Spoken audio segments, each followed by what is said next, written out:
खैर नाज़रीन, मदई मावा के आम ख़बर पिया ॾियूं त मदई जी मरूफ़ ऐं मौज़ूज़ शख़्सियत हुरखान बिरोई पारां बिरोई हाउस मदई ते पीपी उम्मीदवार आगा शहबाज़ खान दुरानी जे मान में एक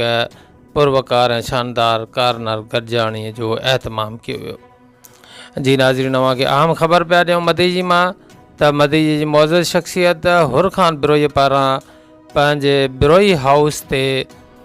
पीपी उम्मीदवार आगा शहबाज़ खान दुरानी जे मान में एक शानदार डिनर पार्टी मुनाकिद कई। अवां खे ॿुधाईंदा हलूं त बिरोई हाउस मदई ते हुरखान बिरोई जी मेज़बानीअ में एक शानदार डिनर पार्टी मुनाकिद कई हुई, जिते ज़िमनी इलेक्शन के हवाले से पीपी उम्मीदवार PS 9 ते आगा शहबाज़ खान दुरानी ख़ुसूसी शिरकत कई है। उन सां गॾोगॾु अॻूणो ज़िलई चेयरमैन आगा मसीह खान दुरानी, माहिर कानून एडवोकेट सैयद दुरममन शाह, तकी अब्बास कमारियो, सरदार जुल्फ़कार खान जेहो ऐं नजफ़ खान कमारियो समेत समें मौज़ूज़ शख़्सियतुनि शिरकत कई है। जी नाज़रीन, अवां खे आम ख़बर पिया ॾियूं मदई मां, जिते बिरोई हाउस मदई ते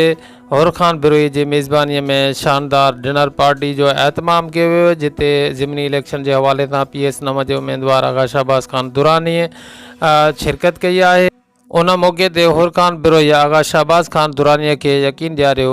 त मुंहिंजी बिरादरी मुकम्मल तरह अवां सां गॾु आहे ऐं हर मौके ते हर मोड़ ते अवां सां गॾु रहंदी।